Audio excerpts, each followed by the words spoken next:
ओम शांति शांति শান্তি।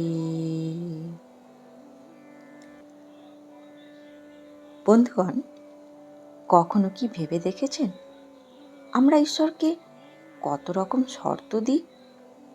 আমরা বলি, ঠাকুর আমার এই কাজটা করে দাও, তাহলেই বুঝবো তুমি আমার সঙ্গে আছো। আমার দুঃখটা দূর করে দাও, তাহলেই তোমাকে আরো বেশি ডাকবো। আমার মনের ইচ্ছেটি পূর্ণ করো, তাহলেই আমার বিশ্বাস আরো দৃঢ় হবে। কিন্তু ইচ্ছা পূরণ না হলেই মন ভার হয়ে যায়, অভিমান হয়, কখনো মনে হয় ঠাকুর কি আমার কথা শুনছেন না। আজ শ্রী শ্রী রামকৃষ্ণদেবের একটি ছোট্ট বাণী হয়তো আমাদের এই ভাবনাটিকেই বদলে দেবে। জানেন, ঠাকুর বলেছিলেন, কখনো ভগবান চুম্বক, ভক্ত ছুঁচ, আবার কখনো ভক্ত চুম্বক পাথর হন, ভগবান ছুঁচ হন। ভক্তের এমনই আকর্ষণ যে তার প্রেমে মুগ্ধ হয়ে ভগবান তার কাছে গিয়ে পড়েন। কি অপূর্ব কথা, তাই না?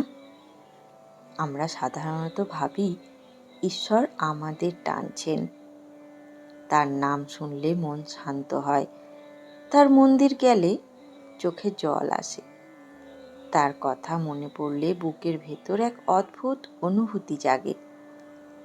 তখন যেন ভগবান চুম্বক আর আমার ছোট্ট ছুঁচ, তার আকর্ষণে আমরা তার দিকেই ছুটে যাই। কিন্তু ঠাকুর বলেছেন, কখনো আবার উল্টোটাও ঘটে, ভক্তই চুম্বক হয়ে ওঠেন। কিভাবে? টাকা দিয়ে নয়, বড় বড় কথা বলেও নয়, শুধু প্রেম দিয়ে।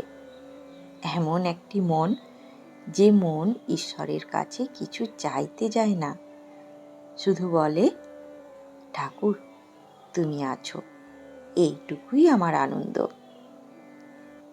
এমন একটি হৃদয় যে সুখের দিনে যেমন তাকে ডাকে, দুঃখের দিনেও তেমনই তাকে আঁকড়ে ধরে। ঠাকুর বলেছেন, সেই ভক্তের প্রেমে ভগবানও যেন মুগ্ধ হয়ে যান। বন্ধুগণ, আজকে সকালে এই বাণীটি নিজের জীবনে একটু কাজে লাগাই।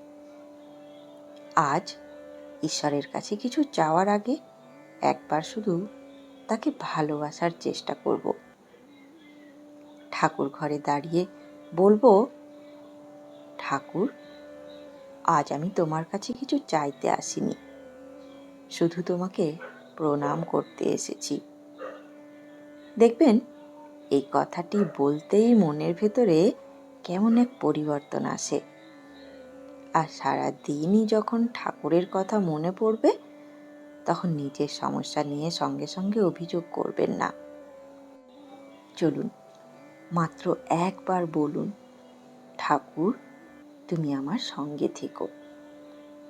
হয়তো ভক্তি মানে সবসময় চোখের জল নয়, হয়তো ভক্তি মানে সারাক্ষণ পূজার আসনে বসে থাকাও নয়। ভক্তি কখনো কখনো খুব সহজ, কাজ করতে করতে তাকে মনে পড়া, খেতে বসে তাকে প্রণাম করা, কষ্টের মধ্যেও তার উপর অভিমান করে দূরে সরে না যাওয়া, আর আনন্দের দিনেও তাকে ভুলে না যাওয়া। এই ছোট্ট ছোট্ট স্মরণই হয়তো একদিন আমাদের হৃদয়কে এমন এক চুম্বকে পরিণত করবে, যার আকর্ষণ শুধু পৃথিবীর দিকেই নয়, ঈশ্বরের দিকে। তাই আজকের সকাল থেকে শুধু একবার চেষ্টা করে দেখুন, চাইতে নয়, ভালোবাসতে শিখুন। কে জানে, হয়তো ভক্তের সেই প্রেমের আকর্ষণই ভগবান একদিন তার খুব কাছে এসে পড়বেন। ধন্যবাদ। যাবার আগে একটি প্রশ্ন করতে চাই, আপনি ঠাকুরকে বেশি ডাকেন কিছু চাওয়ার জন্য, নাকি শুধু ভালোবেসে? কমেন্টে জানাতে ভুলবেন না। ভালো থাকবেন।